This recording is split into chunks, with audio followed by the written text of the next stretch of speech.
Welcome to Virtual Sentiments. I'm your host, Kristen Collins. On today's episode, I talked to Dr. Laura Field. Laura is an associate with the Illiberalism Studies program at George Washington University, a non-resident fellow at the Brookings Institution, and visiting scholar in residence at American University. She is a political theorist and author of the book Furious Minds, The Making of the MAGA New Right, published last year by Princeton University Press. In addition to her academic work, she has written for The New Republic, Politico, The Bulwark, Le Monde, The New York Times, and The Atlantic.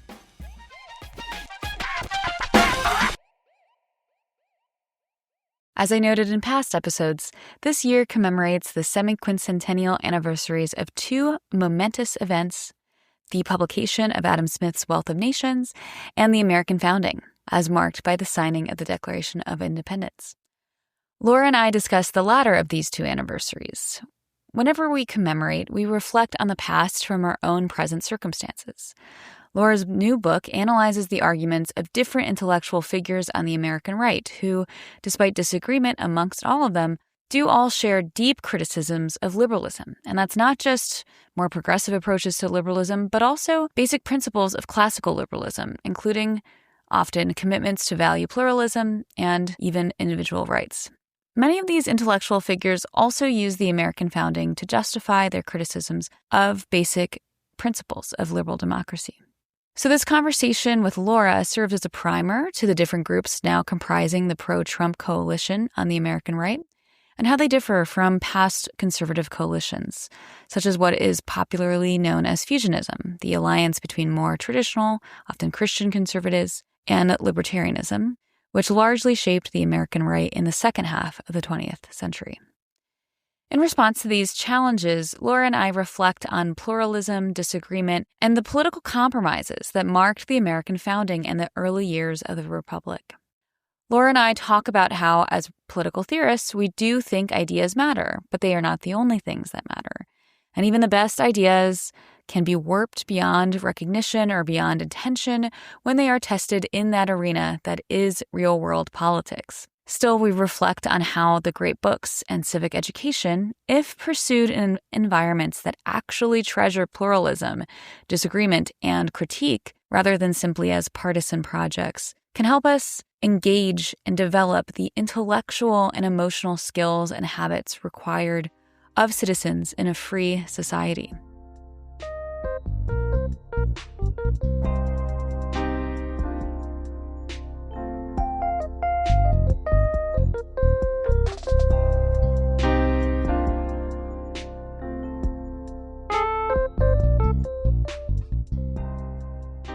On today's episode of Virtual Sentiments, I'm talking to Dr. Laura Field.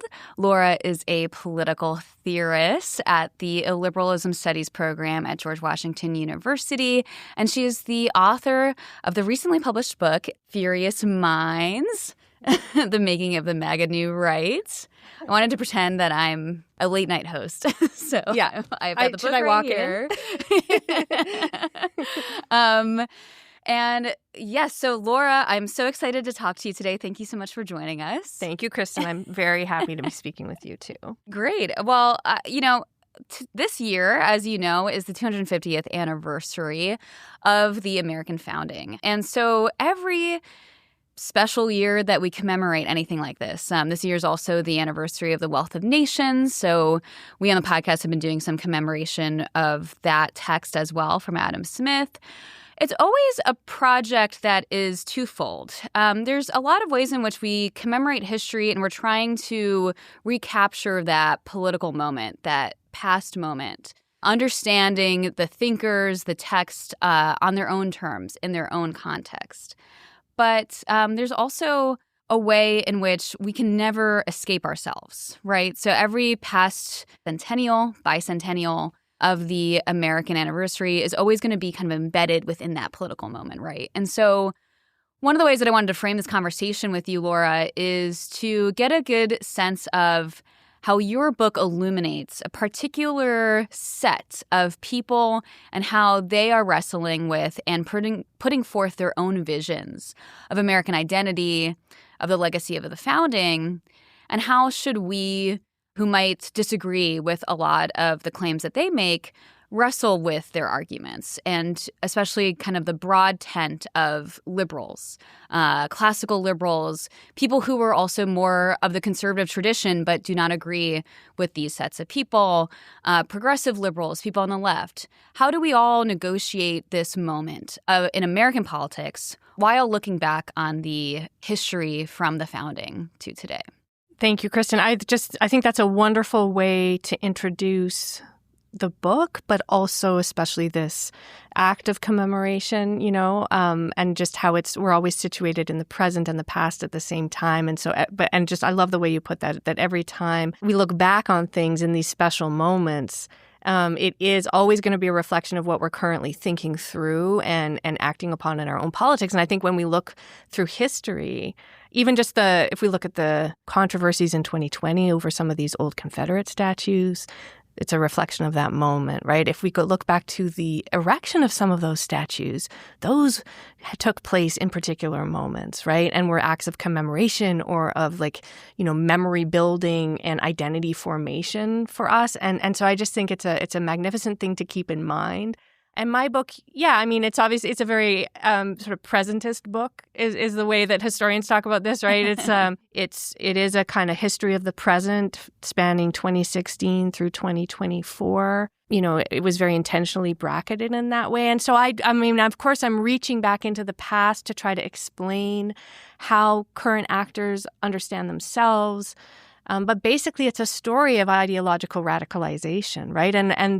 And I think what's happened is an ideological radicalization away from the principles of liberalism and the commitment to liberal democracy. And so there's a lot of different things going on. But I think there's a kind of unity in that illiberalism or rejection of liberal internationalism, of an orientation in liberal rights that really has been dominant since, especially the end of the Second World War, where you see the kind of defeat of Nazism.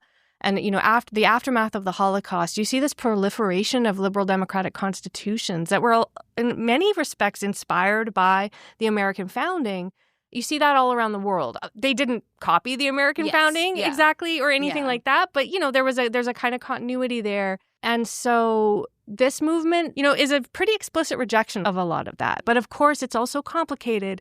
And some of the actors I write about, and I can go through the different groupings, but some of them see themselves as the ultimate defenders of that project. So I think we have a lot to talk about. Yes, no, for sure. So let's get into that, because I think what I really enjoyed about the book, and I think everyone's going to have a different perspective on it, is that I really read you as actually having a lot of empathy at a lot of moments in the book, even as you're quite critical, right? I think you are trying to understand the people that you write about from their perspective, and also just in the very basics of this book, for people who maybe even have heard of it, is that you talk about the fact that, a lot of times people in academia, people, the sort of maybe, let's say, educated East Coast elites kind of dismiss Trump or Trumpism as kind of like a libidinal mess of instinct and also, corruption and self-interest and all this, or if anything, maybe if they take a more, taking it as a mass uprising of some sorts of, Trump as this populist figure for all these people who feel resentful of the establishment, right? But you show that there is this whole very wide variety of intellectuals who have kind of justified and tried to create and understand a critique of and a rejection of the very liberal principles that were taken for granted, right? And so could you maybe start us off by just giving us the basics of maybe some of these different camps? Because I know somebody like me who's not familiar can sometimes forget that there's such differences between these groups, the way that you've kind of categorized them, so that we know that we're not just painting this as the Trumpist right. One big glom. Yeah. I think, I was writing the book partly with the skeptics in mind, and it is really focused on the intellectuals. So I don't deny that a lot of this is a kind of populist uprising fueled by Trump and his obviously uncanny ability to harness these grievances and articulate things that people are angry about. And that's obviously a big part of it. But there's also, over the course of the last 10 years, been a quite deliberate, quite obvious if you're paying attention to this, which, you know, I did for various personal reasons.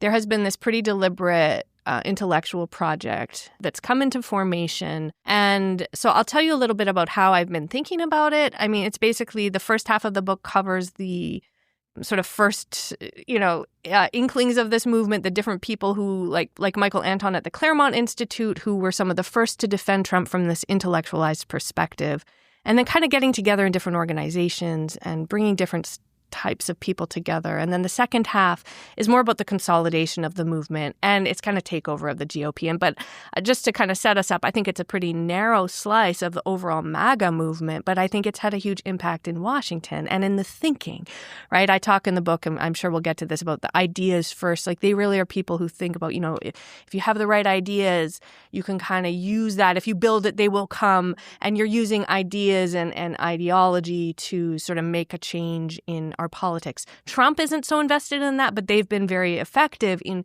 building a cultural milieu that is open to a kind of ideological version of Trumpism. So there are different people involved. And I think especially Michael Anton's very useful here so Michael Anton is a figure who was a fellow at the Claremont Institute out west, these sort of West Coast Straussians, defenders of the Constitution as they see it, right? Or the American founding. The whole mission of the Claremont Institute is to defend the principles of restore the principles of the American founding. So the assumption being that these things have been lost, they're fragile, and I'll get into sort of how that works. But Michael Anton wrote this piece in 2016 called The Flight 93 Election, which was an intellectual, pretty, extremist defense of Trump based on this idea that things have gone so badly with the old establishment that it's time for sort of taking really dramatic action. And so voting for Trump is risky, but it's better than a vote for Hillary, because Hillary, for him, he uses this rhetoric, it's like playing Russian roulette with a semi-auto, right? With Trump, you take your chances, but it's with Hillary, it's certain death to the republic. So this is how he's thinking about it. And I think, but his enemy and target there, and this essay went viral because it was read by Rush Limbaugh in 2016 in September when it was published. And so it did probably have some impact on the vote. Who knows, right? But and Rush Limbaugh said this is an attack on the establishment, on the never Trumpers. And I think that that's accurate, and you can sort of see it in how he lays out what Trumpism stands for. And so I think that's just also a useful place to begin, and then I'll get into the differences, okay? I mean, so the Anton argument was that the old establishment and sort of and in the book I call it the Reagan-Buckley establishment. So it's fusionism, it's free market economics, social conservatism and traditionalism, and also that are kind of brought together by this anti-communism originally, and then that sort of morphed into liberal internationalism, or adventurism. I don't mean to defend all of this, right? But it's a kind of bundle of things that from Reagan onwards really unified and brought the Republican Party together. That also coincided historically with the departure of a lot of Black people from the Republican Party and the moderates from the Republican Party, which is important historically when we're talking about some of these themes that are going to come up, I'm sure. So Anton says that's all been a failure. Social conservatism hasn't been maintained at all. It's been a complete, from the civil rights movement but more feminism and immigration. They haven't managed to conserve anything. The economics have been a failure. Yeah. And so has the international adventurism. Yeah. And so he says, our version of this and Trumpism, and he saw clearly, I think, that Trumpism did stand for these things, and he's drawing on other traditions like paleoconservatism and even Goldwaterism and the old right.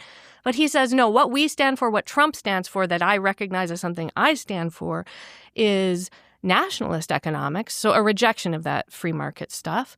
Secure borders, so a rejection, obviously, of this demographic shift. Yeah. And he's very replacement theory. It's very explicit, conspiratorial. I have encountered a lot of people who I'm surprised don't know about this theory. It's a conspiracy theory, and it's very dark. Well, it's based on, there has been a big demographic shift. Yeah. I don't think that's debatable, right? The Civil Rights Act in 1964 changed the standards by which people were judged admissible or not. And so we have had a big change and an opening and a less discriminatory by race in its sort of outcomes. And then there's been, I think, a problem of illegal immigration that a lot of people have been trying to fix for a long time. And so there has been this change, but the Great Replacement theory is more specifically this idea that, and he doesn't use that term because that wasn't in use yet in 2016, I don't think. Maybe it was by scholars, maybe it was. I'm not sure about the actual origins of that. I've forgotten. But basically, it's the idea that the Democratic Party is welcoming this demographic shift, and all of its policy is oriented towards that because they are trying to get these people to come and vote for them, to secure power forever. And so that's where it's kind of like, well, A, these people aren't voting. Yeah. They're not legal here, right? That's just a lie. Yeah. And B, the idea that there's a kind of, mechanism here, or, that the Democratic Party is organized behind this is I think, just totally ignorant. So, I mean, it's a lie. So that's the conspiracy. But he's very much on board with that. He says it very explicitly in the Flight 93 election that this is, the Democrats have been, everything's against the right because of these forces on the Democratic side that the establishment has gone along with. Yeah. Republican establishment. So we've got nationalist economics, secure borders, and what he calls America First foreign policy. And it's also, of course, still a doubling down on conservative values. So that's sort of what I sort of talk about I don't think there's like a new stool. It's got these four legs. And because the old Reaganism, there's this famous image of the Gipper's stool, right, which is the three-legged fusionist stool. So Michael Anton delineates and defines Trumpism already back in 2016 as this like totally new policy agenda. And I think it's accurate. And I think that a lot of what we've seen in terms of policy and what they're actually trying to accomplish does line up pretty well with some of that. Although obviously there are complications here. So that's the broad schema. Yeah. But again, that's sort of, and I think they all pretty much stand behind that policy agenda. Yeah. Although, I mean, I guess we have to have a caveat here from the beginning because of the America First foreign policy is often tied to a kind of isolationism. And they were arguing, that Trump alone recognized that these Middle Eastern wars were a failure. And now, obviously, where we are sitting in 2026, that looks pretty preposterous, the idea, because because of what's going on in Iran. So, but that's Michael Anton. And then that's sort of the foundation of what they were trying to do and why they stood with Trump. But then you get this proliferation of other ideas. You get these different people getting involved. They're drawing on different traditions. And there's different schools of thought that are kind of building around the movement. And they're they're happy to cooperate with each other because of their shared purposes and because of that shared vision that I think that Anton got at. But they also do have differences. And I think that's where we can kind of start to parse their different understandings of the founding too. Yes. So. Excellent. That's exactly what I was thinking about, if you'd like to bring us into that direction. But maybe before we even get into those differences between the groups, if you might also, as long as the timing, this works out for you, as you just said, just to take an example, so much of the motivation, and I don't think the right was alone in this, in being frustrated with American foreign policy in the past, since 9/11, really, the reaction to 9/11 and longer, I know there's this Onion article that has this, joke, and it's like, boyfriend is going on about something the U.S. government and CIA did in 1960 again. And so I think everybody has some people they know that brings to mind.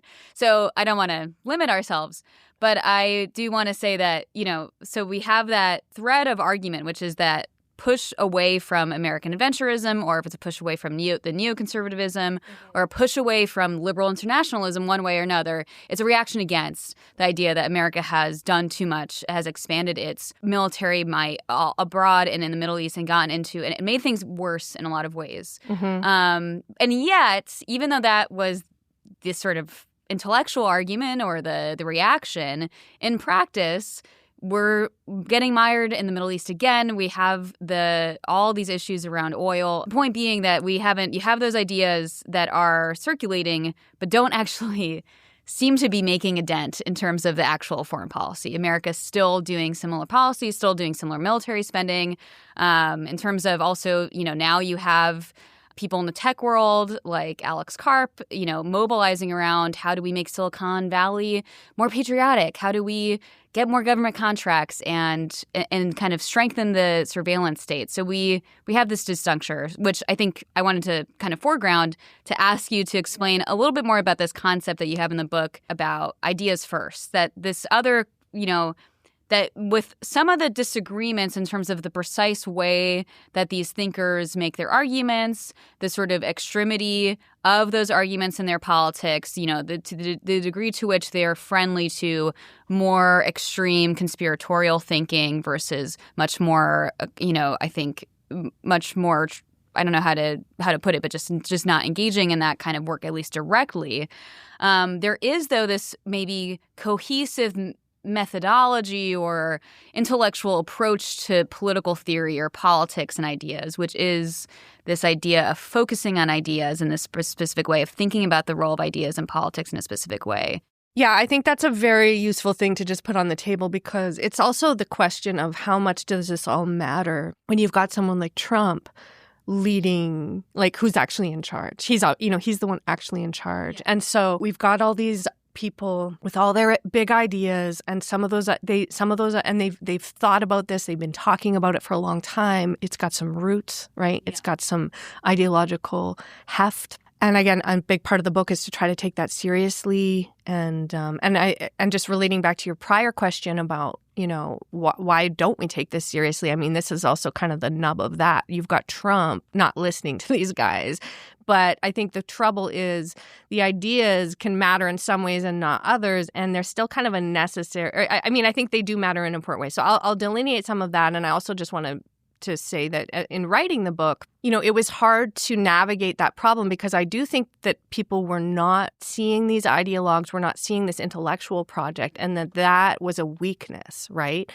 And so I wanted to shine a light on that, obviously, but also I also didn't want to sane wash it, right? And so I was kind of walking this or launder it. Like, I was sort of walking this fine line. And so my answer to that was to be very transparent and to be kind of sympathetic when I could be, because that's what I think we need to do. Because I think that there's a lot here that's interesting and useful and drawing on real problems in our society, but also things that are dangerous, and that the liberal imagination almost can't quite wrap its head around, and we need some help with that. So this problem, though, of how the ideas work, of how the people I write about connect to Trump and his actual actions and the actual political world that they're situated in is sort of a massive question. And I think that there's a clear answer in terms of how and why they matter, and I can just list some ways in which they matter, which is that they've sort of taken over a lot of conservative institutions, right? Like the Heritage Foundation, the Intercollegiate Studies Institute here in D.C., and there's been a proliferation of new institutions that have formed around MAGA by this point, right? We're almost a decade into it. So, and there's like new blogs and all of this. And so it matters for that. It matters for personnel, right? Obviously, a lot of the people who are, but again, we're still talking about Washington. Yes, yeah. And so we've got, there are people, a lot of people in Washington are being sort of educated and informed in these milieus and now work as staffers on Capitol Hill. I think it matters for policy. Obviously, you've got something like Project 2025 that's been heavily inspired by these ways of thinking.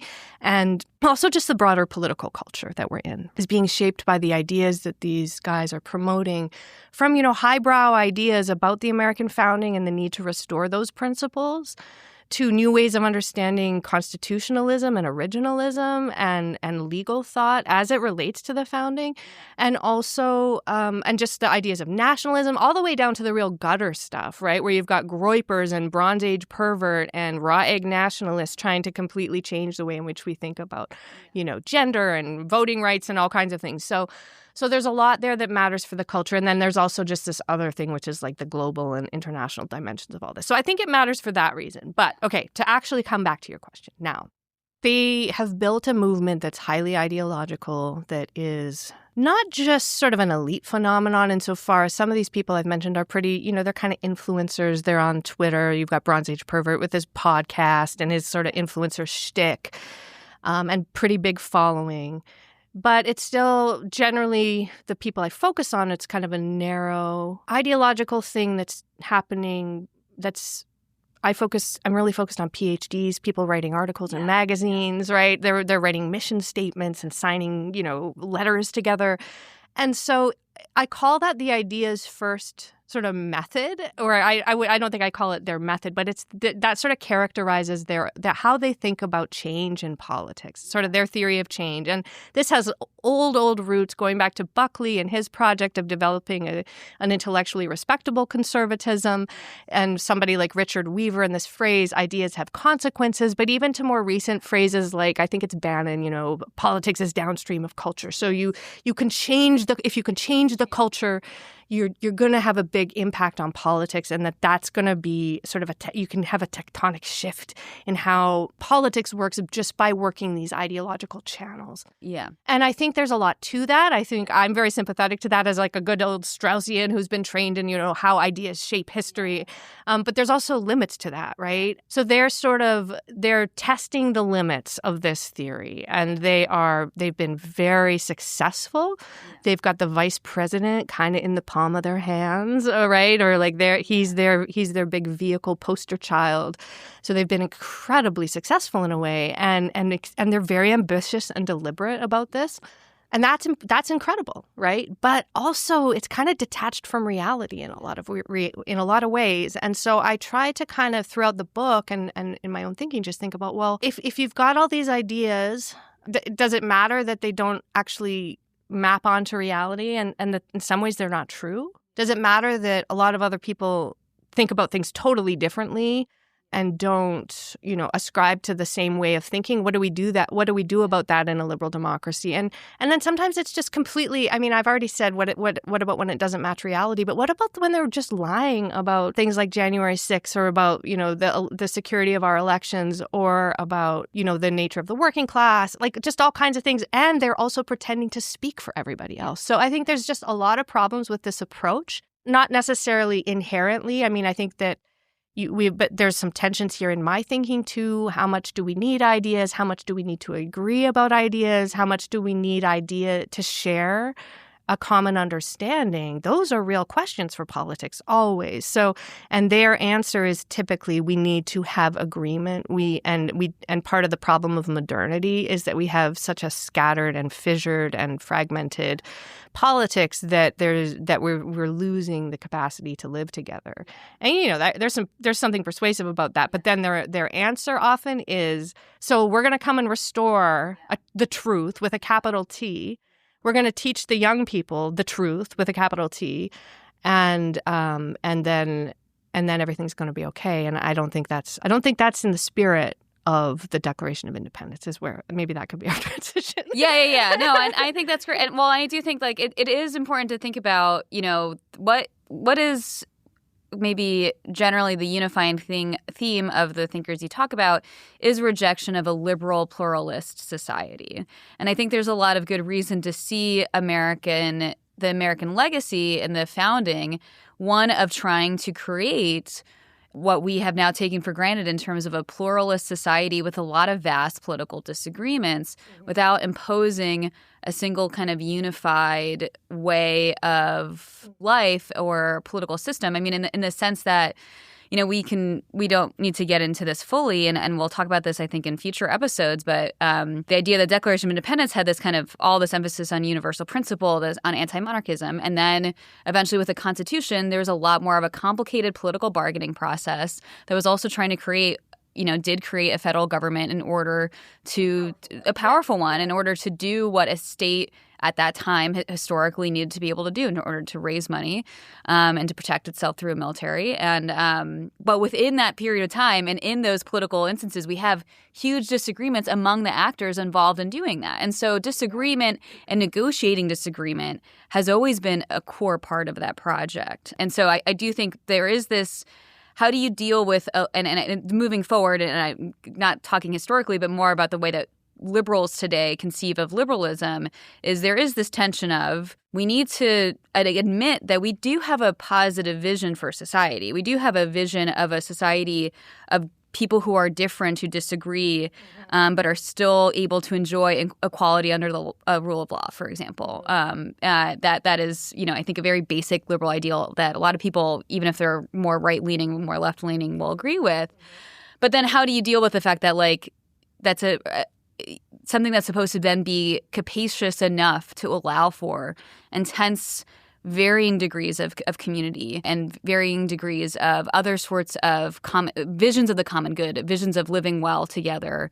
If you're always going to then be keeping in mind, we need to have negotiations around disagreement here. We need to be able to have people who are still treated as members of a common society, even as they pursue various forms of living and various organizational forms and family forms and things like that. Yeah. And I think that maybe a useful place to kind of begin getting into some of the weeds of the MAGA New Right is to think about, how do they see that project, and so we've got a kind of procedural understanding of liberalism and like liberal constitutionalism and sort of equality under the law and other forms too, right? Free press, separation of powers. I would include a freedom of inquiry and a freedom of conscience. And so there's all these things bundled up in when we speak about liberalism, or when someone like Patrick Deneen speaks about why liberalism failed. And I think that the most sort of dramatic critique of this, or maybe the hardest one to refute, is the idea that bundled up in that bundle is a kind of a normative project that Patrick Deneen says. Not only is this a smuggled-in normative project, that it's not just a set of neutral procedures. It's actually a very thick moral way of thinking that destroys other forms of thinking, right? There's this kind of, he says it also just eats away at politics itself. So liberal individualism and our particular conception of freedom as a free agency and autonomy, that destroys the social fabric, destroys all these subsidiary institutions that people talk about, especially from the Catholic tradition.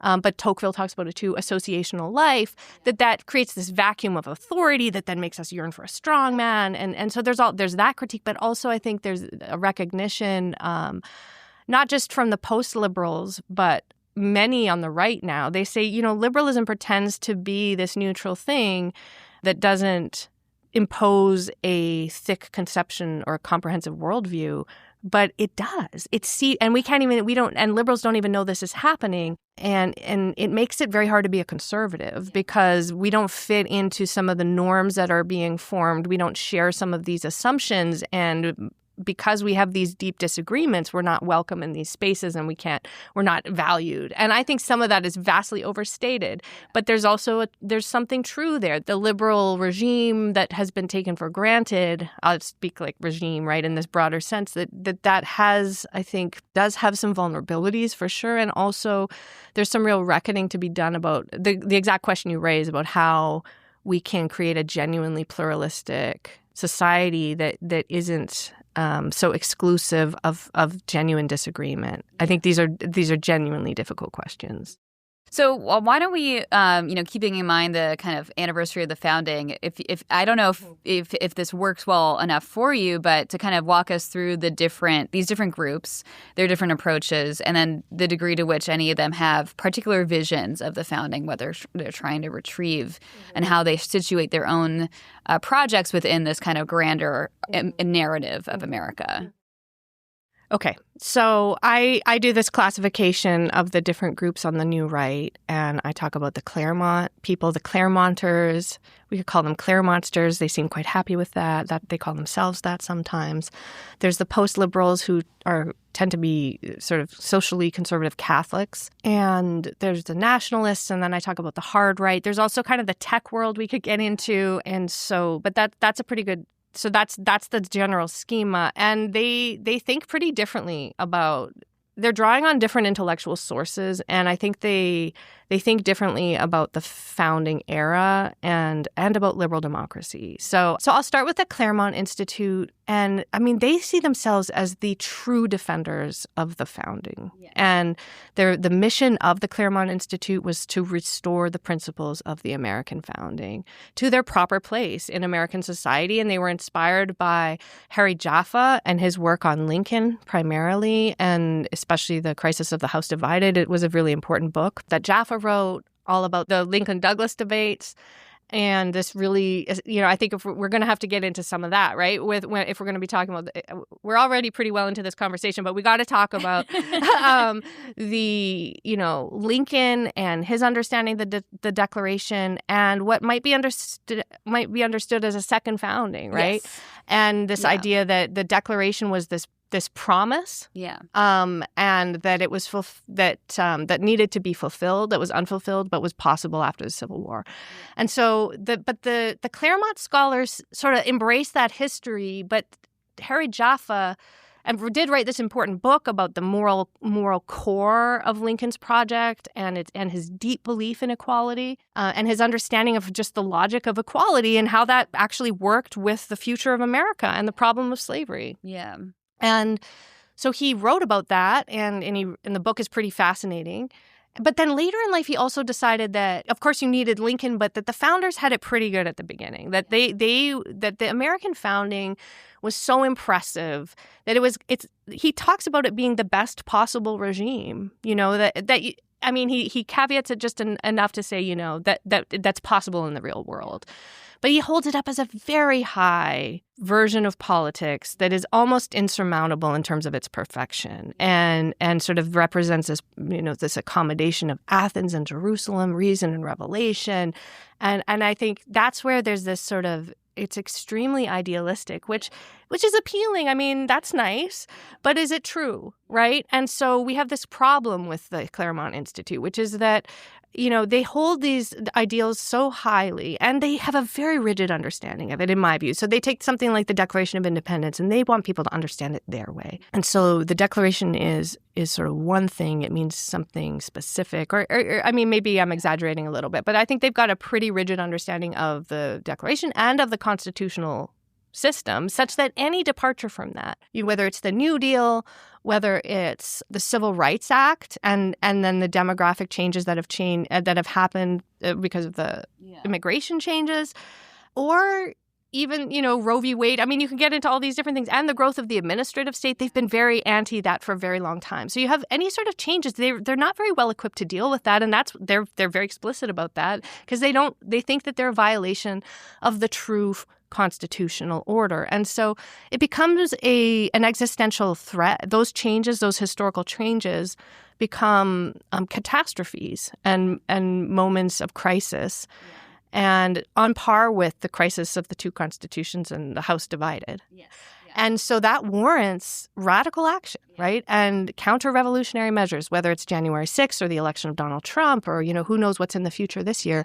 I mean, you get this kind of justificatory schema for really dramatic and violent reactions. And so there's a real vehemence to the Claremont world, and I think they legitimate that using arguments associated with the founding fathers and with their own pretty limited way of understanding what that moment meant. And I guess a good example here, which I haven't had the time to at full disclosure, I haven't watched the whole speech yet, right? So I've been reading around this, but Clarence Thomas comes in and it's a very classic. He gave a speech in Texas last week where he's talking about natural rights and the principles of the Declaration, and he's also criticizing progressivism. Yeah. And bringing up Woodrow Wilson and the abandonment and the progressive abandonment of natural rights. And the idea here being that, progressives don't believe in the principles that ground our political order. And he's not making this up. You can find places where Woodrow Wilson and John Dewey criticized a certain way of understanding natural rights and conceptualizing the ideas that informed the Declaration and the ways in which the founders thought about politics. Absolutely. But then to project that onto a critique of that whole history of and to say that that's also causally connected to the Nazism and Stalinism, I mean, that's a big claim, and it's highly partisan against, today's progressives.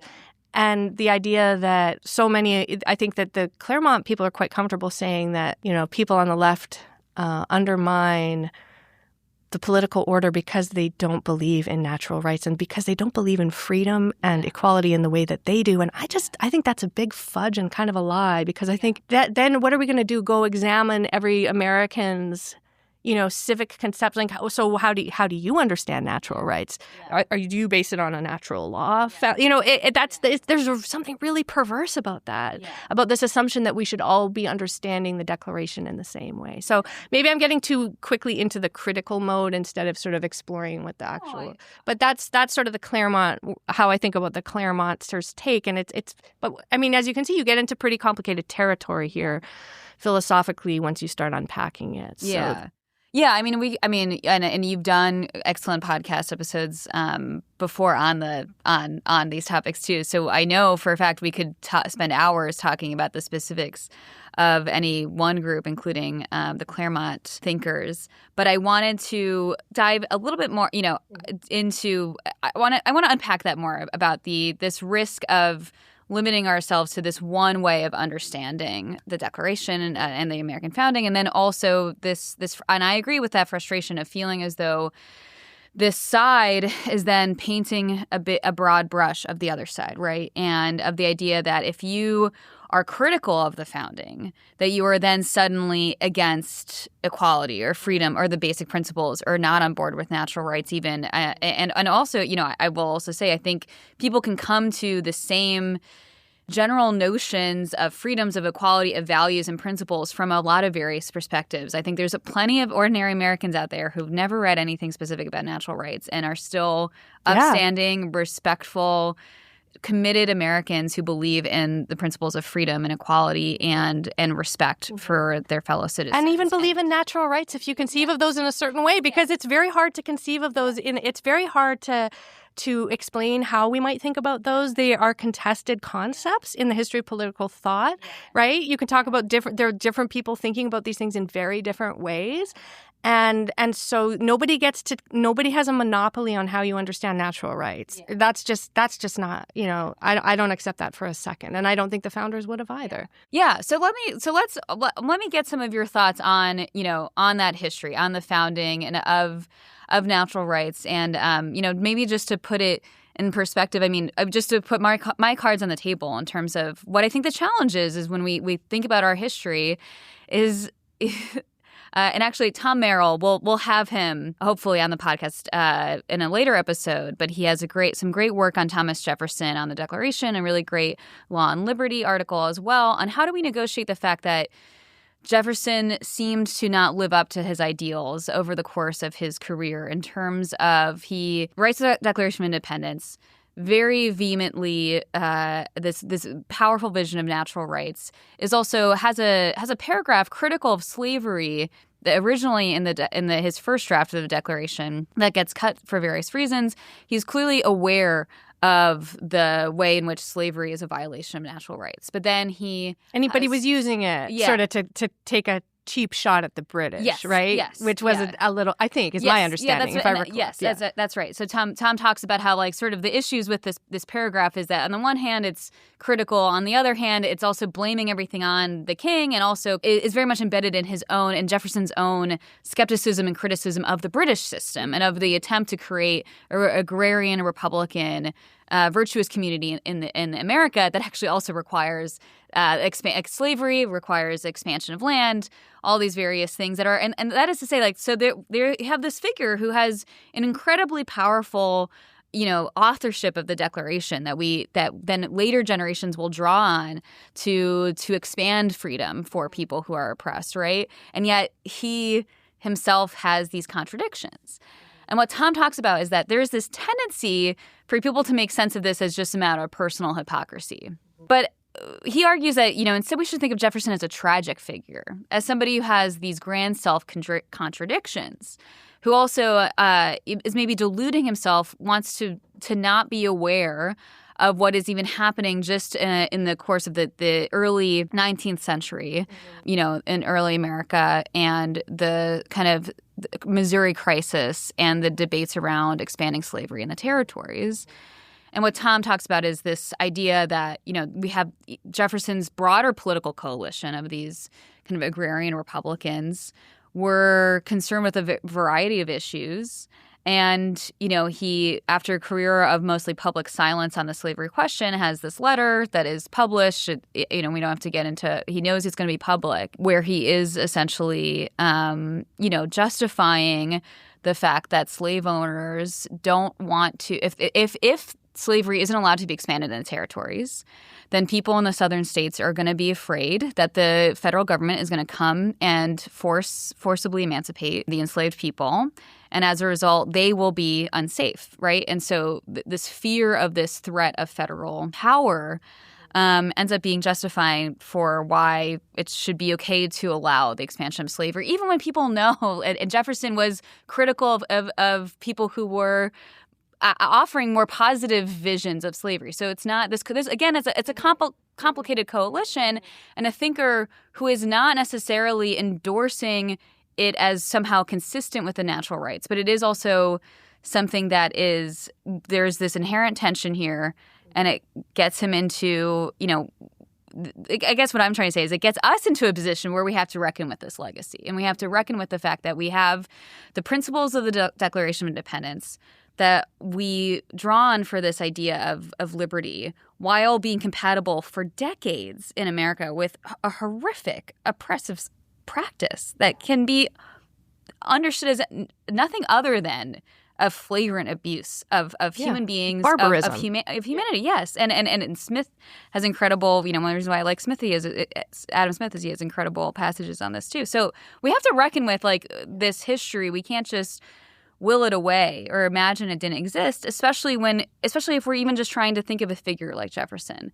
So I guess I want to ask, how do you think of those moments? How do you think of the idea of how do we approach this as understanding the kind of promises of the founding, the ideals that we want to draw on, this idea that, we're celebrating the anniversary of the Declaration, while also doing justice to the fact that I think people who get frustrated by this simple idealization or the sort of claims that, this was this brilliant moment that was not when in reality it was marred with all sorts of compromise, moral and political.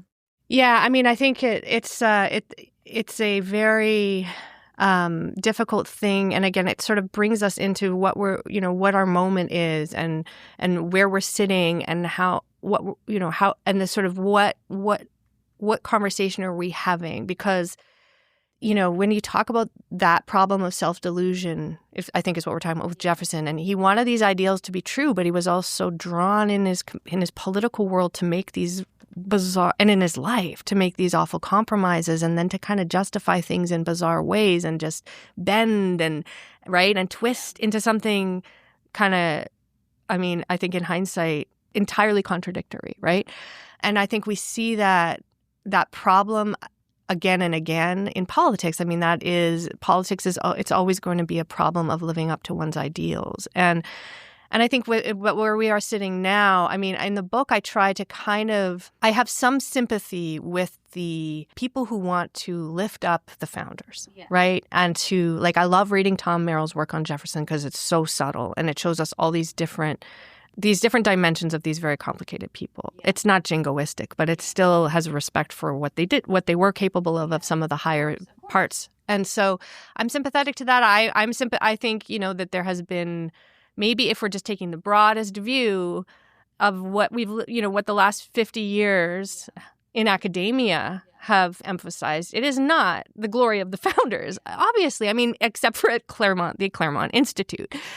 In most contexts, it's a critical approach. It's a working to further the rights of individuals and of different identity groups, based on this idea that a lot of this has failed, right? And we haven't been living up to the principles of the founding, and that there's been terrible injustice that needs sort of excavation and change. And so so there hasn't been a lot of, rah the American founders, I think. And I'm sympathetic to the need to do better.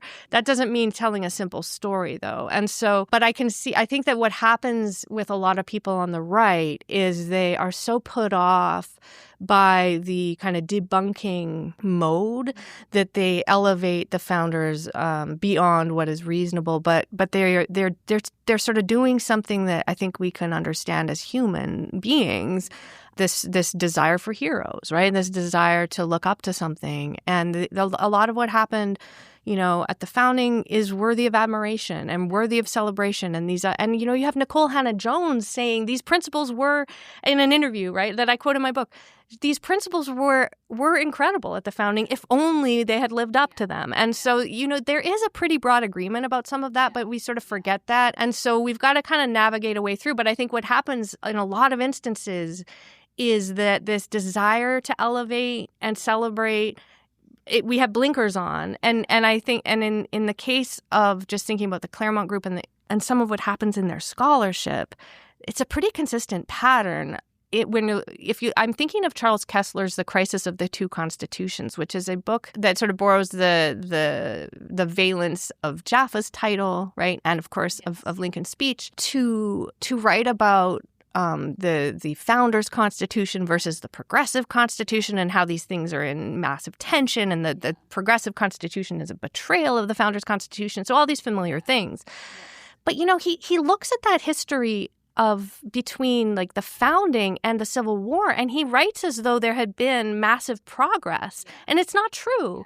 And there was a massive expansion of slavery. There were all these efforts, obviously, to continue to expand slavery. There have been some like limited legal improvements, but even Lincoln, I'm thinking of this wonderful speech.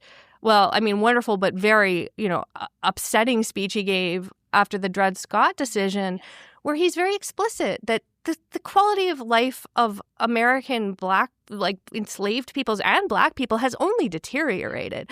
And it's delusional. And, Taney, the author of this decision, this is the famous decision that says that Black people did not have standing in the court, and that they did not have equality, that the Declaration of Independence was not speaking to them because they are inferior, right? And that they had no rights that the white man was, obliged to uphold. And so that's the ruling from the Supreme Court. And Lincoln says, in response, he offers a reading of the Declaration of Independence that says that's not true. Black men in many states or in some states, free men were allowed to vote at the, in our history. And this, and that's that. And there's been a kind of transformation, the growth of slavery. I mean, as you know, there's a whole, Lincoln built up this idea that there was a little conspiratorial, right? That there was this agenda, the slave power to expand slavery to all the states in the West. And I mean, that's all complicated history, but it's also true, right? Some of that was happening, and that was a big part of his argument against Douglas, and the amount of money that was being made. Yeah.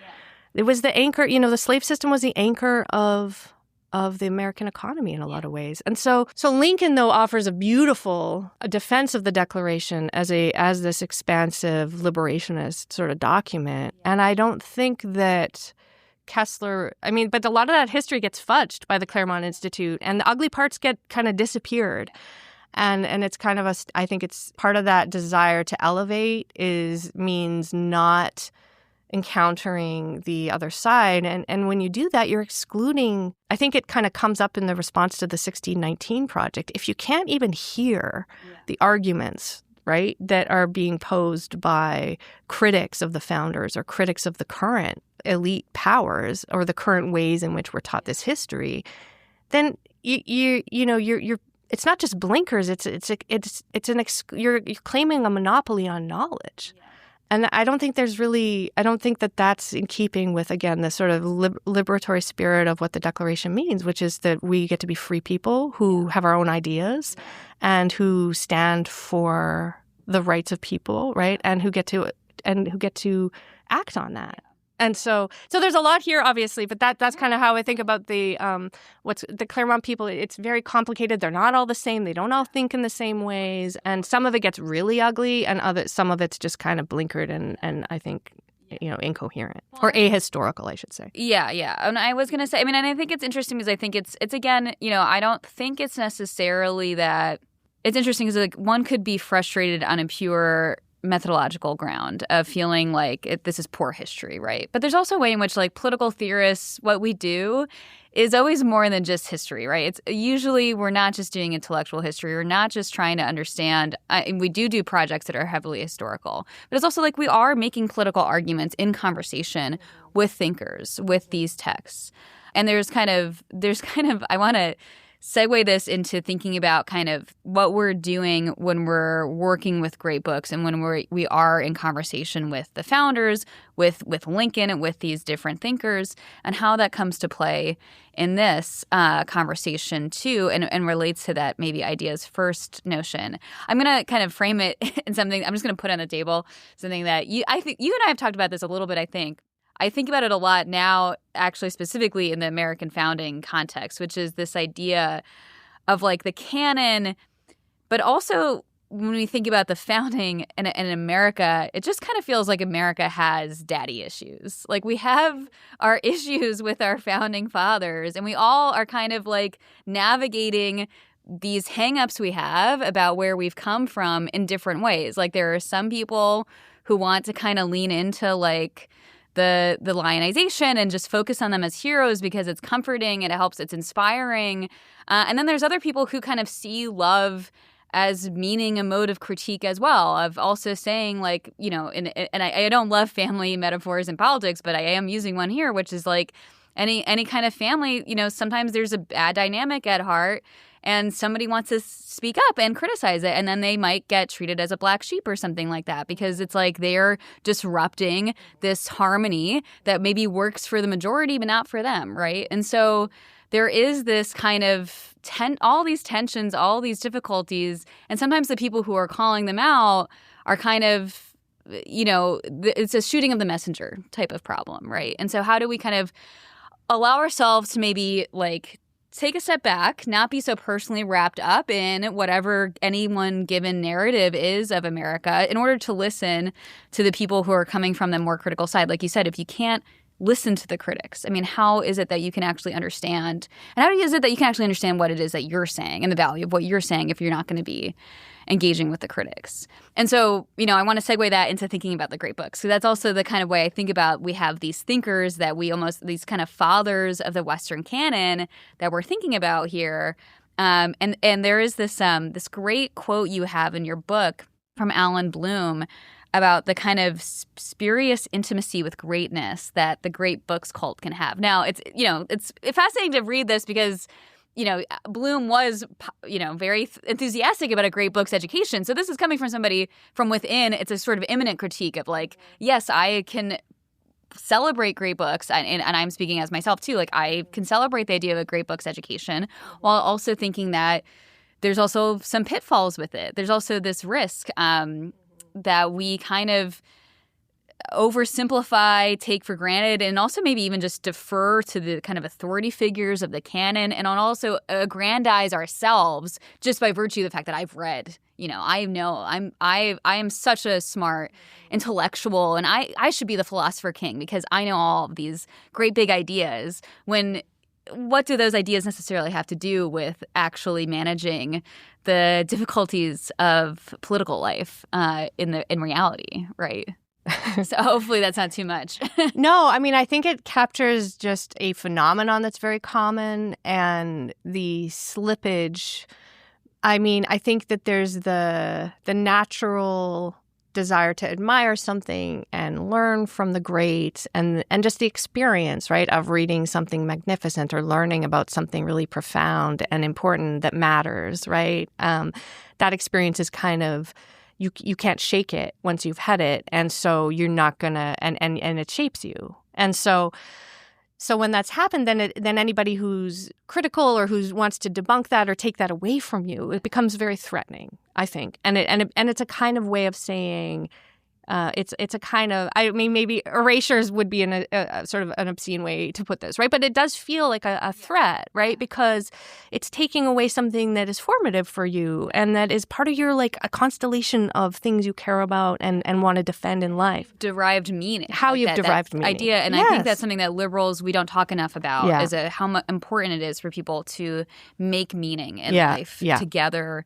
in what they do for work, in their reading, in their art, in our lives together. Sorry, go on. No, exactly. I think so too. And I will say this too, that the right loves to, and has been critiquing postmodernism and critical theory, obviously, like now with a really, like, strong political agenda for, not just decades, but like, I guess, like, centuries, right? I mean, in a way, Burke and stuff. So you've got this problem, but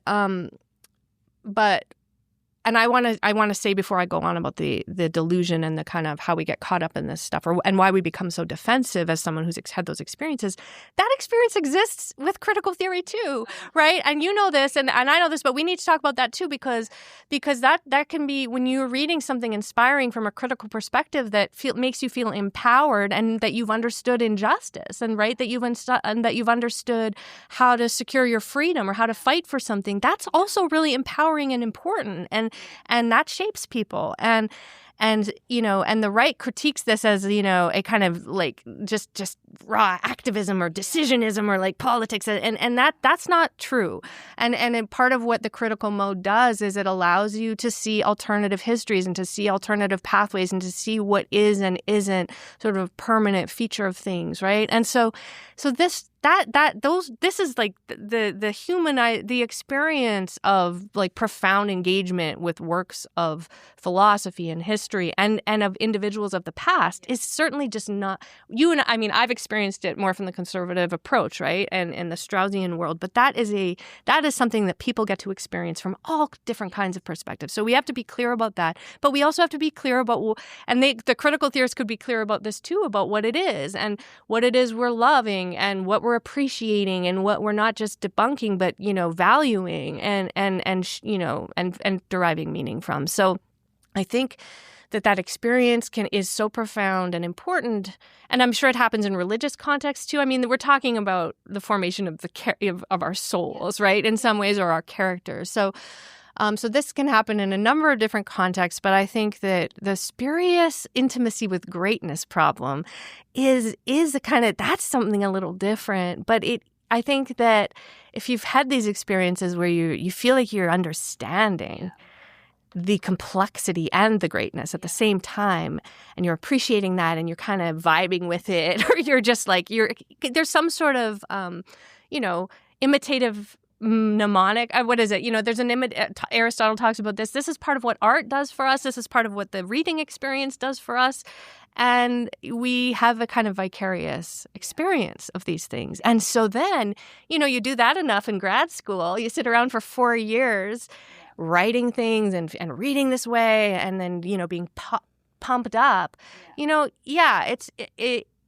feel like you're, on top of the world, and that you might be that kind of world historical actor too. And maybe that's true for you. And maybe, but the problem is that, and this is, you get someone like Nietzsche is so powerful on these themes, right? Of the great man and of the kind of ugliness of the person who would take that away from you, right? Because it's just envy and it's just like tearing down, and who wants to be the naysayer and say that that's all. But on the other hand, Nietzsche, like any historical figure, including yourself, mister, is like, has some problems, is living in a real world, is living in a body. And it's just, it's a little, I think conservatives get a little frustrated when you point these things out, and I do too, right? Like I would rather focus on the accomplishments and just temperamentally, appreciate some of these things without doing all the tearing down. But that's also, it's highly delusional, and it leads to a kind of self-delusion.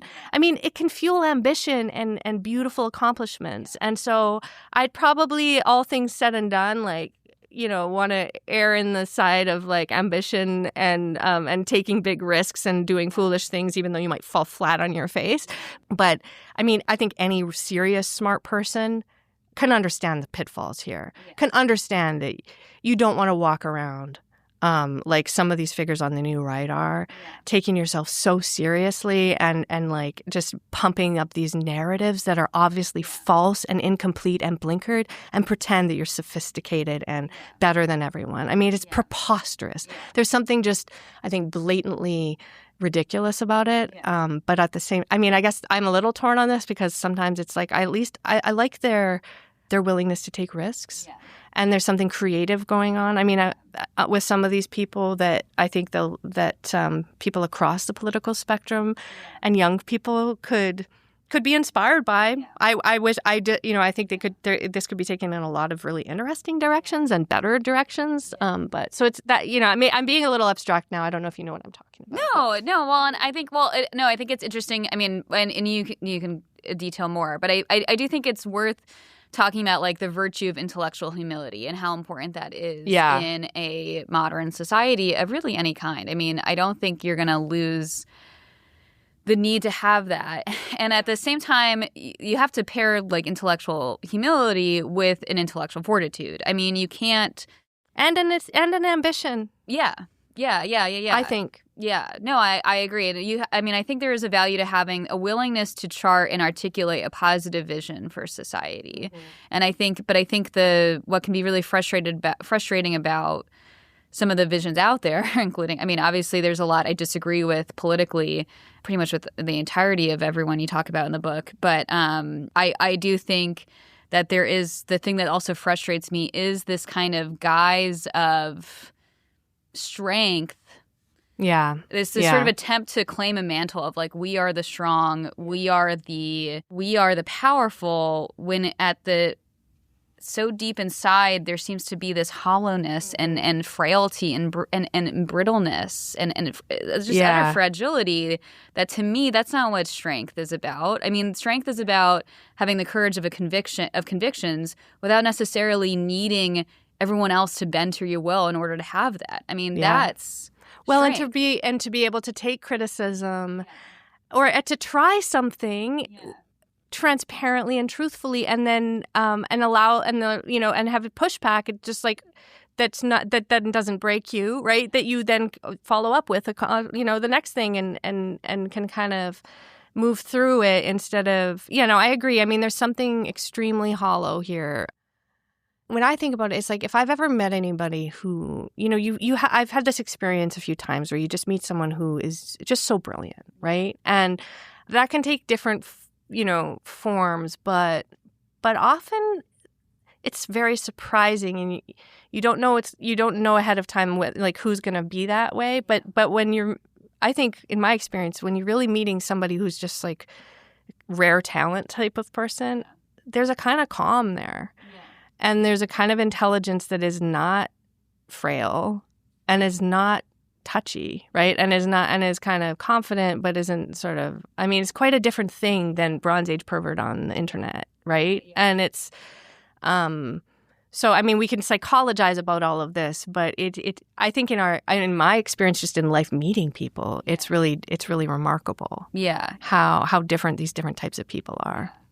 Well, and so I wanted to kind of give you an opportunity if you wanted to expand on, again, some of so we talked about Claremont a lot. I don't know if there are other figures you want to talk about, and you've been flagging the tech right as well a little bit, which is, I think, also beyond what is the focus of the book. I actually am interested in talking to you about this, especially because I think that we'll be at APSA in September, hopefully, and I'm hoping to kind of make some of my remarks on that topic. So I'd be interested in getting your I mean, let me sort of just I should go through the other groups and sort of how they think about the Declaration, I think, or the founding, because I haven't fully done that, and I can go more quickly because I think the Claremont people are the one who really. That's their identity, right? And the others, it's not. And so it's much more explicit rejection of some of that. And so you have someone like, Patrick Deneen is, and here I classify him as a post-liberal, and I bundle him with Sohrab Ahmari and Adrian Romuald at Harvard. And so there's these different figures in that world, and Gladden Papin, who was until recently in Hungary. But these are figures who have a pretty deep critique of liberal democracy that I've already said something about that.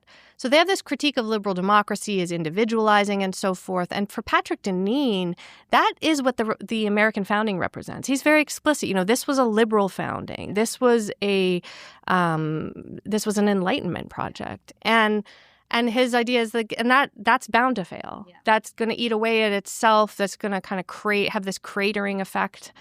And so we need to. It's kind of a anti-modern inflection that he offers, which is like we gotta shift gears completely, and now he's talking about regime change, and so that's a pretty radical. I don't know what he's saying these days about the Declaration, but he's pretty explicit. I think that he doesn't like this stuff. He doesn't like individual rights. He doesn't like the individualizing dimensions of it. And he thinks it's sort of too weak and thin a sort of foundation for a healthy political order. And Adrian Vermeule, though, does something very different, which I think is interesting because he is offering I think he agrees with a lot of what Deneen says, but his argument is, well, and he doesn't say much about the founding, but he talks about jurisprudence and he talks about modes of interpretation and constitutionalism. And so he's got this book called Common Good Constitutionalism, where his argument is it's against originalism. And so it's kind of against this thin way of understanding the founding documents as a text or a kind of sort of understanding that we can recover and then base our judgments on in politics. He says, well, no, there's a thicker background here that we've forgotten. And he's also against progressive living constitutionalism. I mean, both of like Kessler's founding and those are both out. He says there's actually beyond this, there's a truer and deeper foundation to all of this. I think he doesn't explicitly say it's not an Enlightenment document, but he kind of does. He says it's kind of this is the old English tradition of common law plus like natural law, classical legal tradition brought in from the Christian world, and sort of there's like there's a kind of natural law philosophy here. That this is the background against which the Constitution was built up. There are principles that are more important than liberty and freedom, and there's the common good, and he gives like this six-fold definition of that, and he says those are the true orienting principles. That's the true forgotten foundation for our law and for our mode, and we need to recover that. And that gives basically it's a very short book, so he's trying to do a lot with it, but it's like that basically gives this whole new way of understanding how judges might make rulings on cases, how politicians might organize their thoughts in terms of new legislation and what it aims for. And it's a rejection of liberal individualism, but that's claiming that the original Constitution also didn't ascribe to those things in nearly the way that our tradition tells us it has. So that's very different. And I think it's fudging some things. I'll just put my cards on the table. But so I don't think that's true of the American founding. I think Deneen's closer to the truth. It's a mixed bag. Again, it was contentious. There's different traditions being embraced. But I think the idea that it's just this one thing that Vermeule says it is not accurate historically. And then you have somebody like Yoram Hazony of the NatCon tradition, okay? So the NatCon is national conservatism, and in my thinking, this is really the organizing body for the MAGA New Right. This is a person who is a great organizer. He's also a political theorist, right? But he's an Israeli American. He's built institutions. He was someone who like founded the Princeton Tory or something, one of these journals when he's young, just like Peter Thiel did at Stanford. I mean, you've got these guys who are political actors. And he's been very involved in trying to organize this ideological side of MAGA since 2019, I guess some of the first conferences were. So he's been hosting these conferences. People from the different camps will come. They'll talk about policy. But he published a book in 2018 called The Virtue of Nationalism. And this book, it's trying to restore the idea of nationalism, like capital T nationalism, as opposed to patriotism or what have you. And it's kind of, the idea being that a robust politics you need people with a shared history, shared language, shared religion, and sort of monolithic, and against, again, liberal pluralism. But he grounds this in the Hebrew Bible in a totally different sort of, he doesn't invent, but he sort of really exaggerates or tries to recover this Protestant, this older liberal this older tradition of political philosophy that's kind of more grounded and rooted in cultural things and particulars and like nationalistic particulars. And it's a rejection of modern individual rights theory. So this is like the anti-Locke doctrine. It's like modern liberal theory completely underestimates the extent to which you need all these background features to have, you know, and so it's kind of similar to Vermeule and Deneen in a way. And it's like we need something much more robust, built and founded in actual communities that have grown up organically. But I mean, that tips pretty fast into blood and soil. I mean, he doesn't. He denies that. They all do. But then you also have the book kind of chronicles how that has tipped into inviting bizarre figures to their conferences and a kind of, you know, ethno-nationalists are very explicit about being very attracted to the NatCon sensibility. And it is this sort of movement he's trying to build is connected to the far right sort of around the world. So you have that, but that's a very clear rejection of liberal individualism and of sort of anything that we think about. If we agree that the Declaration was inspired, at least in part, by sort of early modern political thought, and then these ideas of consent of the governed. Which I don't think you can read the Declaration and not, 100%. That's not a projection, right? Consent of the governed, you know, individual rights to life, liberty, and you know, the pursuit of happiness. I mean, that stuff, you can't take Locke out of that. And so they're really trying to muffle that part of the American tradition and reorient things in a new direction. And so that sort of bleeds into these, you know, these debates we're hearing where you have J.D. Vance talking about heritage Americans.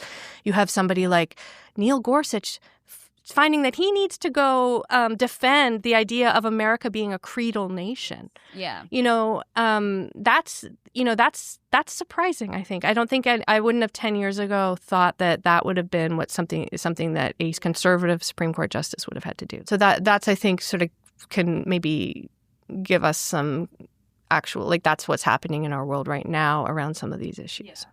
And it's striking to me, like I said, I have encountered a few people who don't even seem to really be aware that that's where we're at, that you have suddenly a need to defend the idea of America as a creedal nation. And you suddenly have so much of this really imminent danger and threat to birthright citizenship that is core to American history. I mean, it is there really is no way around that. So these are dark times. And I didn't even get to the worst of them, right? Yeah. Then there's also this whole category. There's all the other category of like the really nasty people who are more. There's a little bit of nihilism here. It's just like blow it up. This whole thing. I mean, we got to start fresh.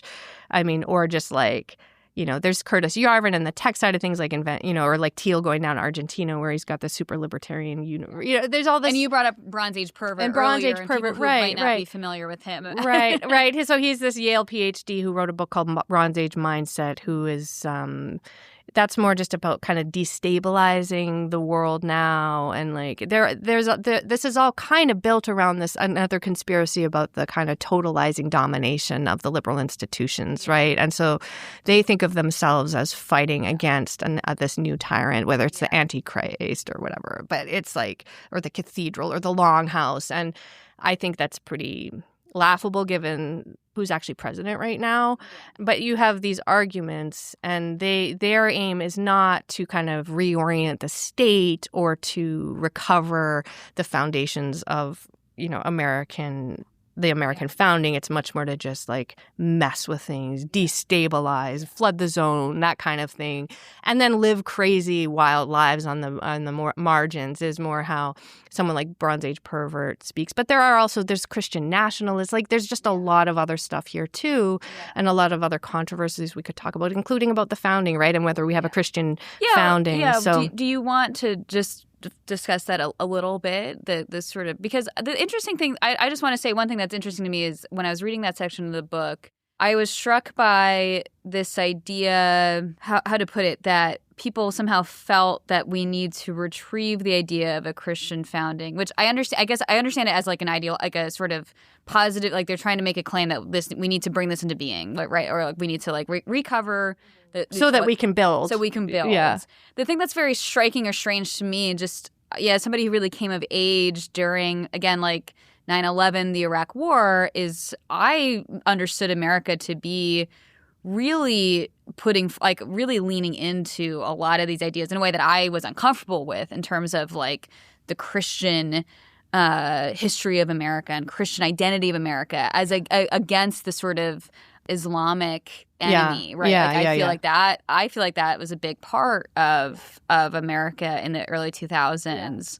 And so I guess I want to just understand. Yeah, I mean, I think that's true. I think this is sort of that on steroids, and it's got a different kind of character. At least, I mean, recently I think that Islamophobia is very much back in play. And was always there sort of in the background, especially insofar as some of these characters were attaching themselves to the Orban regime or government and project.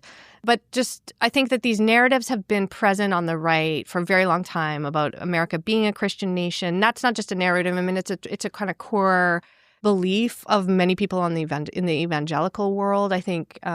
And so they're increasingly the ideologues, or even like the Claremont people and across the board of the New Right, are embracing these kinds of arguments and trying to rehabilitate them and put their own spin on them and sort of doing intellectual work to legitimate some of that. And I think, when I was researching this, there's more to that argument than I thought, right? There are these ways of seeing it and just understanding the kind of the demographic, lay of the land at the founding. I mean, it was a Christian nation in some simple sense, right? And so we have to grapple with that. I think what they fail to see is that obviously, or what they kind of minimize or just ignore or deny is that there was also there are they're always cherry picking these quotes from the founding era, and there's also there are plenty of quotes that are very clear about the pluralistic, open society kind of dimensions of the founding, and they will say, well, that's just this one small clique of weird free thinkers, and I don't think that's quite right. And so,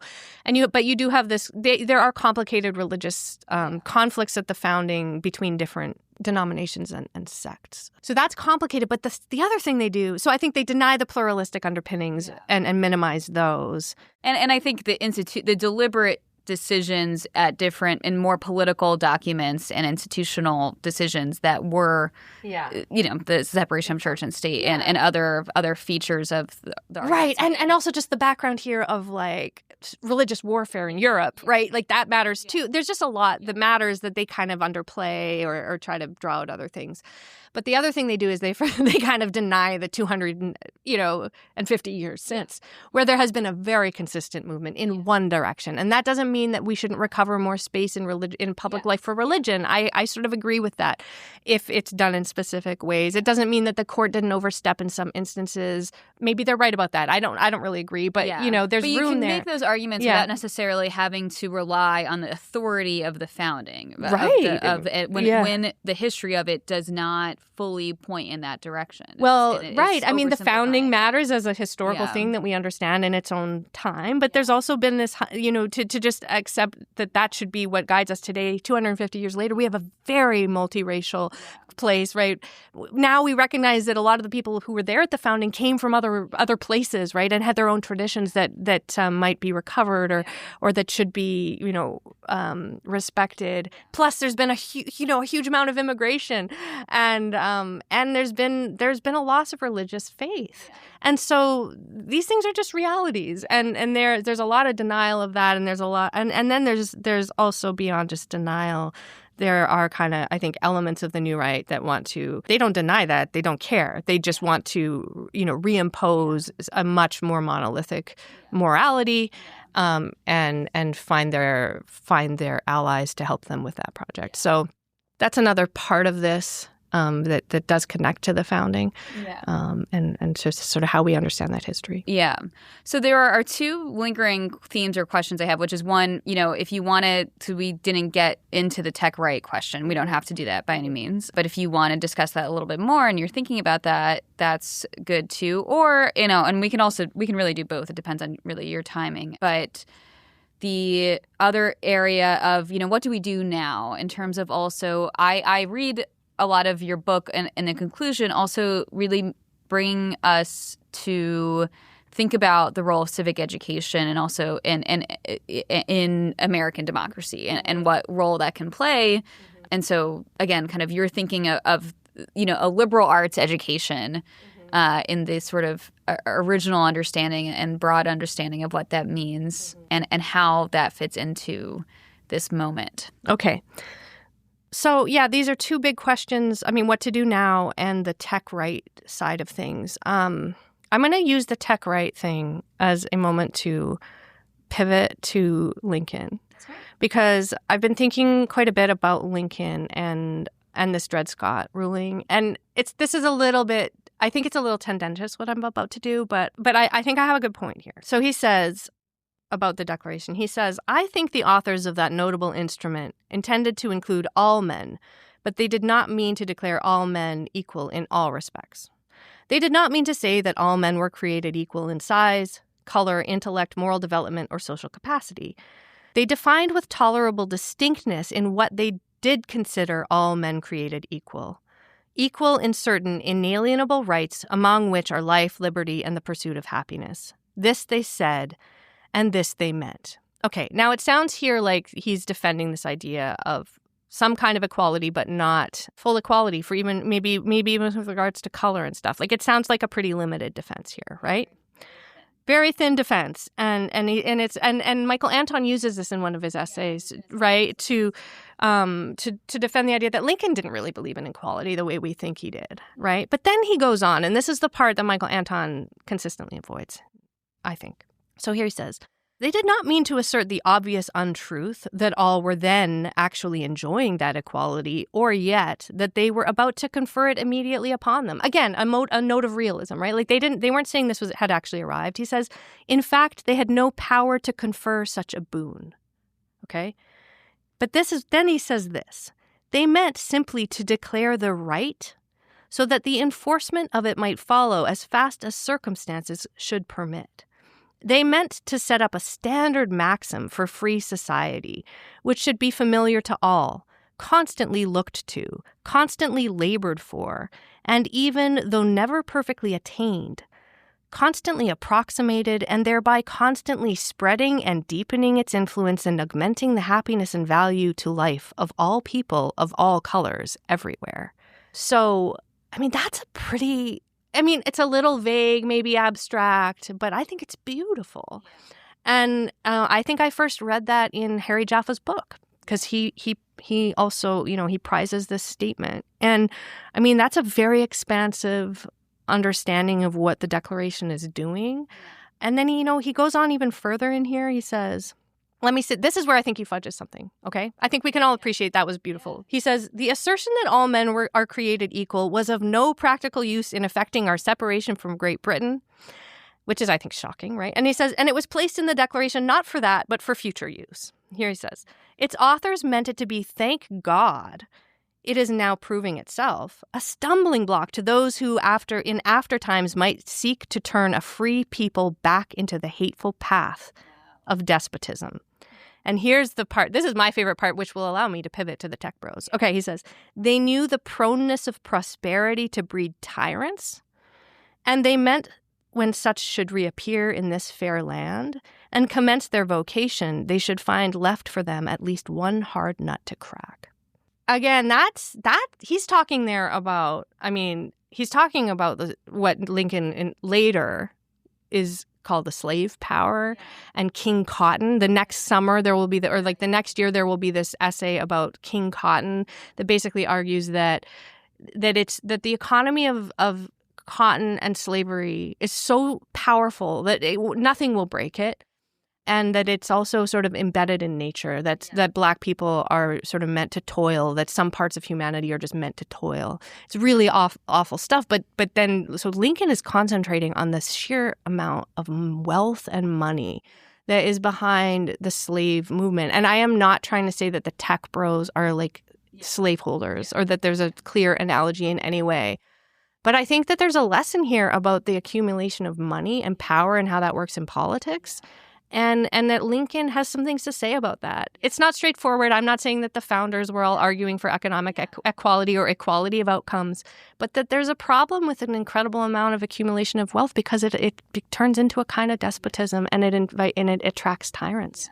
So I think that's in terms of the tech side of things, it's not really. I realized in writing the book that to do justice to all of that was not going to be in my capacity in the time frame I had to write it. So I kind of it's in there a little bit. Yeah. Oh, yeah. Yeah, but I have book recommendations, and I think you know a lot about that. So I mean, I'm sure you can.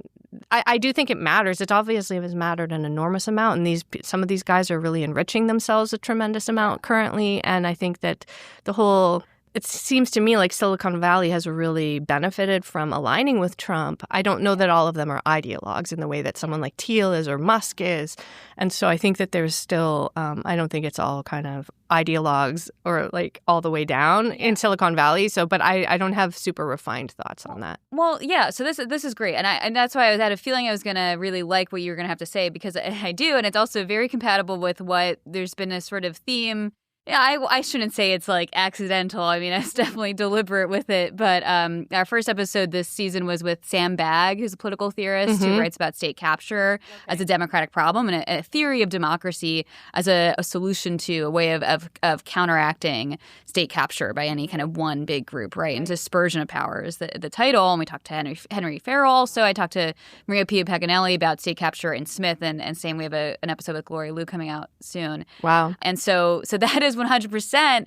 To me, if you look at the founding, and I think to bring us back again to Tom's great essay, articles and essay that I read, and hopefully we'll talk to him again, is that, Jefferson, what Tom argues, and I think he's not alone in this, is that Jefferson kind of made this deliberate decision, early in his career, not just him, the other founders, they had to figure out a way this is also what happens with the Constitution and a coalition of creating and defending a republic. And they, in the process, set aside the tricky problem of slavery.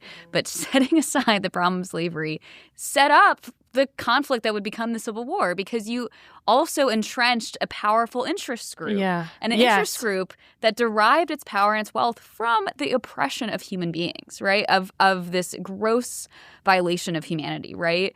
And so, yes, it's inherently like wrapped up in morality, and then people, make these arguments for this sort of positive, good defense of slavery.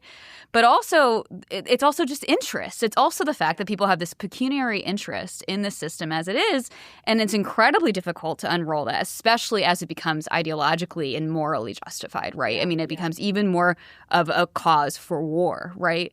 And so, that is, I agree with you. We should not oversimplify or, obviously I don't mean to like malign people in Silicon Valley and by comparing them to people who own slaves by any means. I really, again, just really want to emphasize that's not what I think is useful about this analogy. It's an analogy of what do you do with entrenched special interest groups, especially when it's not just wealth, which I agree with that kind of framing there, but it's also wealth that is dependent on a particular kind of political, economic, institutional policies, and also creating those policies, also lobbying for the government to have certain policies that benefit, that may be impinging upon the autonomy of individuals, right? So you could also put it in this way. I mean, people feel very frustrated with AI, just as an example, for a lot of reasons. I mean, honestly, I think AI is, a lot of the issues we take with it come from, I think they resemble problems we were already having in society with privacy and data collection on social media platforms and the internet more broadly. But AI, I think, brings it to a whole other level where people feel that their material, anything that they post online, things that they've published, authors suing tech companies because their copyrighted materials are being used to make incredible returns for these companies. And the companies at the same time, and maybe this will not be the case, but at the same time are kind of pitching their products as a way of replacing or kind of substituting for human-generated knowledge, right? And so how is it that people, if they're being told that there is this very frightening economy that's coming to play. And also, presumably, this does reduce the incentives for people to kind of generate knowledge on their own originally. Yeah, and there's all these issues in the publishing world with people, you can't, if you use an LLM to generate your book, you can't copyright that. So what are you going to do, right? We have these incredible problems. Yeah. And people, an ordinary person's going to look at, major tech companies that are valued at enormous amounts of money and also seem to be getting closed-door meetings at the White House. And all this wrapped up, power on the social kind of economic side, getting wrapped up in having more access to the political side of things. Especially at the executive level, especially as power is getting, wielded mostly by the executive rather than by Congress. Yeah. For the ordinary person, how are you supposed to look at that and not feel as though you are being pushed aside? Yeah. It's a democratic problem. It's also a problem from Republican political theory, too. If people want to say that America's not a democracy, it's a republic, well, it's a feeling of being threatened, of this possible domination. And of not being a self-governing person, right? Yeah. Exactly. Not having autonomy. Yeah. And in not having autonomy, again, in a personal way, if you feel like at work you can't exercise the autonomy, you can't do things the way that you want to do things. Or have no choice in where you end up in the economy because of your circumstances, yeah, right? because and also as students who are booing graduation speakers for talking about AI, who feel, and I think it's complicated why students are having a hard time getting jobs out of college. I think it's more than just AI. It's also the war and it's wars and yeah, and it's a very our economy is more than just yes, this is an AI moment, but it's more than just AI. And there is also this risk of the hype kind of being used as cover for actual other decisions that are made. Yeah. And so we don't want to reduce everything to that. But my point is that, so there's this sort of personal autonomy question of like in your private life, feeling like you don't have control, feeling like you don't have agency, but then also looking at the political system and feeling like it doesn't represent or be responsive to you, your friends, your family. And then there's also this element I just want to kind of say that it's like the way that people experience digital media and AI and the tech world right now feels overwhelmingly like they are just passive consumers, right? Like it's very hard, especially the best, Claude, OpenAI, ChatGPT, a lot of these are proprietary models and people don't really can know how they work. There is this sort of promise that like you can do cloud code, you can like create with it. But I think people are still figuring out this way in which like how is it that they're actually going to be empowered to do these things and are mostly seeing the ways in which like they're being kind of told like, oh, you don't need to write. You don't need to know how to like express yourself anymore. Okay, I'm going to bring this around. Yeah. Okay.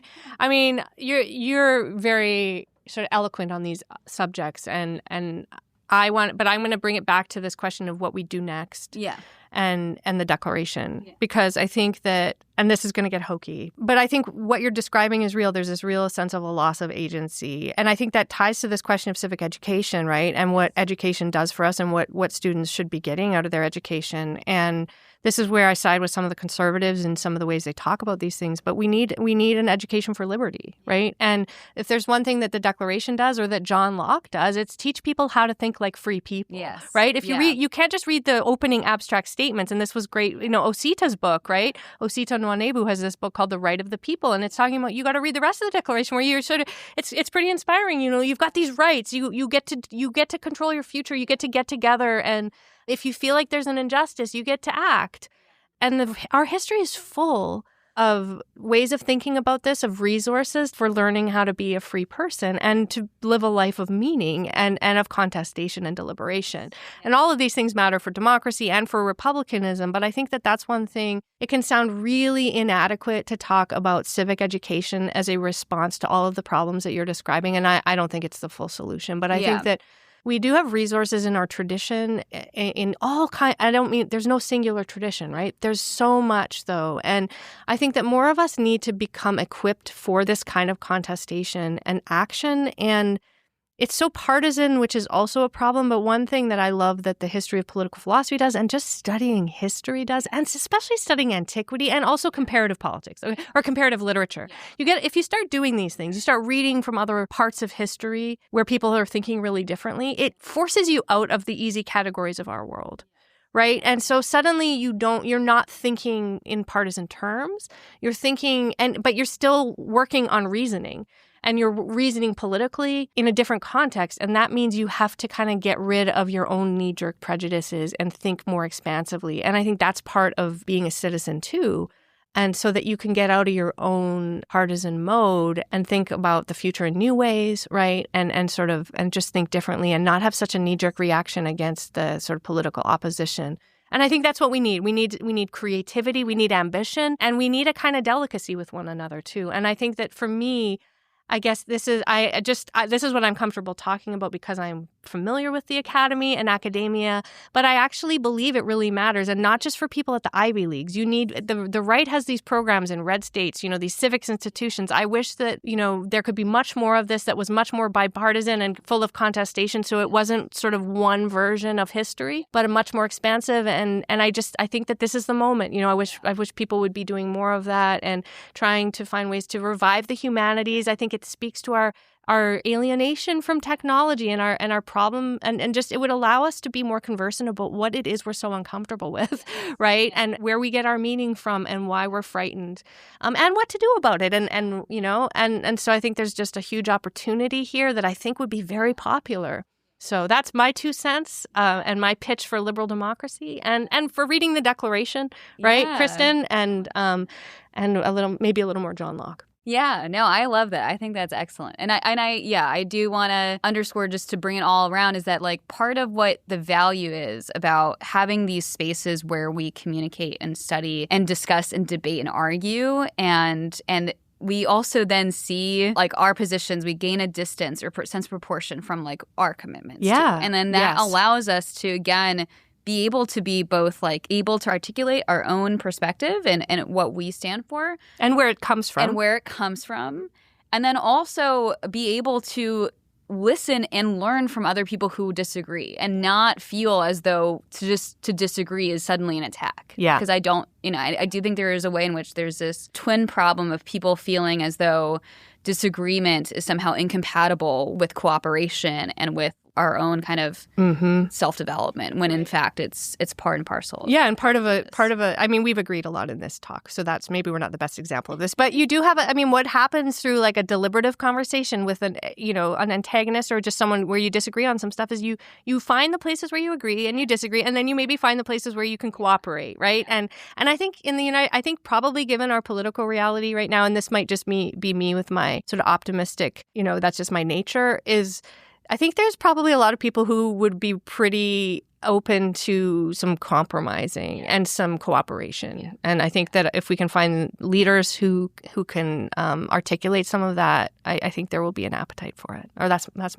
my naive hope. Yeah. Well, I love to end on something hopeful, even, and I'm not going to say it's naive. I think it's always important to hold out hope for the future. So is there anything that you wanted to get to that we didn't get to talk about? I think we had covered a lot, I think. And I really love talking to you, Laura, always. Too, and I'm so glad we get to share this. Me too. And is there anything else you want to share before we go about anything you're working on and you're excited to talk about? No, I think I'm good. Thank you. I loved being here. I love talking with you. This is kind of the end of I've been super busy. And so this is one of my last conversations for a while. And I'm very, very happy that it was with you. So thank you. Oh, I'm so grateful that you took the time to chat with us. So thank you so much, Laura. Thank you.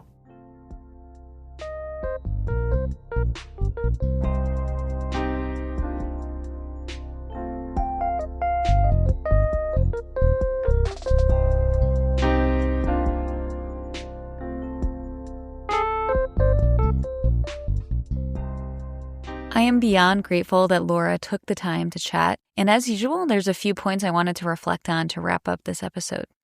The MAGA New Right intellectuals that Laura discusses in her book create the philosophical and theoretical foundations that justify President Trump's first term and his general approach to governance, including into this new term. And the value of engaging with these is both to understand them on their own terms and also to chart the American right's move away from the old alliance between traditional conservatives and libertarians. This is not at all to say that the book covers all perspectives, either of people who are big fans of President Trump or Vice President J.D. Vance, nor all the people who identify as being on the right or center right or conservative, Republican, regardless of their stance on these new developments. She breaks the groups down into the Claremonters, or Claremonsters, as I understand they like to be called, who are largely Straussians and followers of the political philosopher Leo Strauss and his students, including Harry Jaffa. There are also the post-liberals, who tend to be socially conservative Catholic thinkers, as well as national conservatives, and those who Laura refers to as being on the hard right. These are the most extreme views who sometimes, or really often, express outright misogynistic, racist, anti-Semitic, white nationalist points of view. For Laura, despite disagreement within this coalition, these groups share an ideas-first approach to politics, which is generally a view that politics is downstream of culture. So that even means diagnosing a lot of today's ills as they see it to be because of changes in political philosophy and ideas from, honestly, the 17th century through today. That we political theorists and others who trade in ideas are actually shaping policy and even history just by engaging in intellectual debates is a tempting view and is common, isn't just unique to people on the right. Now, I am a political theorist and I think ideas matter, but I'm struck by this conversation and reflecting on the history of the founding, how hard it is to bring ideas into life and how much of the actual work of politics is so much messier and harder to control. The beauty of writing is that there's not a lot of pushback from the page or the screen. I mean, any writer knows that we have our own arguments with ourselves and our interlocutors. And even the drive to write is its own kind of force that we have to reckon with, that sometimes we feel as though we obey rather than lead. But still, it's a lot easier for me to control what I write than what happens if I try to influence policymaking, let alone dream that I could play the role of Aristotle to some political or economic leaders, Alexander the Great. The dangers of an ideas-first approach for the right and the left alike are twofold. On the one hand, it can be hopelessly naive. Political, economic institutions, laws, policies, and social norms that are very difficult to change, at least in the directions we want them to, might have a bigger impact on what ideas gain traction in public discourse in the first place rather than the other way around. But also commitment to ideas, as though they are the only things that matter, can leave one ill-equipped to deal with the consequences of those ideas when they actually begin to bear fruit in politics. When one uses them to delegitimize elections, let's say, and then we see a massive mob attack the Capitol building, just to give an example. Now, I think a good antidote to this dangerous naivety about the power of ideas is to reflect on history and the founding. Laura and I discussed Tom Merrill's work on Thomas Jefferson, and I'll link to one of his publicly accessible pieces in the show notes. Merrill highlights the tragedy of Jefferson's self-contradictions. On the one hand, Jefferson expressed a beautiful commitment to individual rights in the Declaration, one that remains crucial for extending rights to people who were excluded at that time throughout history to today.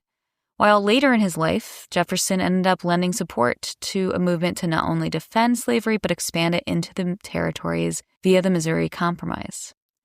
I think we need to face up to the self-delusion of figures that we might wish we could just reduce to heroes, because it helps us see the risks and dangers from when we try to realize our ideas in politics, which necessarily demands of us compromise, bargaining, and the exercise of power.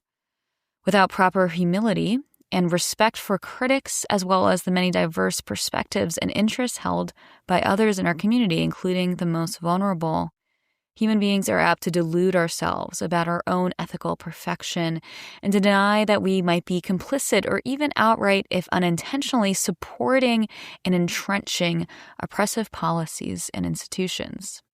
Knowing that ideas are not everything, Laura and I discussed the benefit of engaging with political philosophy anyway. This includes the value of the classic great books, but also all sorts of other works that might be traditionally excluded.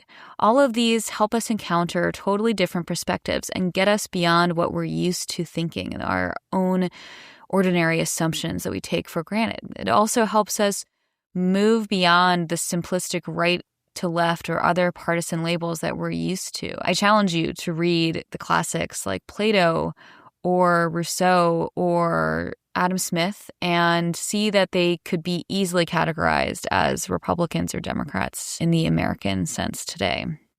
This does have to be done, though, through a true commitment to pluralism and openness to criticism, a real attempt to expand what we might consider the canon, including criticisms of figures that some might want to just treat as simple heroes like the founders. This isn't going to solve all of our problems we've discussed throughout this season about the problems of state capture of powerful interest groups that might be more able to impact policy and leaving other individuals and groups feeling disempowered and ignored by our government. But engaging in this intellectual discourse and taking seriously critique and disagreement might help us both refine our own perspectives, maybe change those perspectives, and perhaps most importantly, give us the intellectual and affective skills and habits required of individuals who have to live in a free and pluralistic society peacefully with one another. I hope that this podcast helps you engage in that kind of thinking and trying to go beyond the everyday partisan debates. Thank you so much for listening and joining me on this episode. Thanks to Laura for joining as well. Till next time.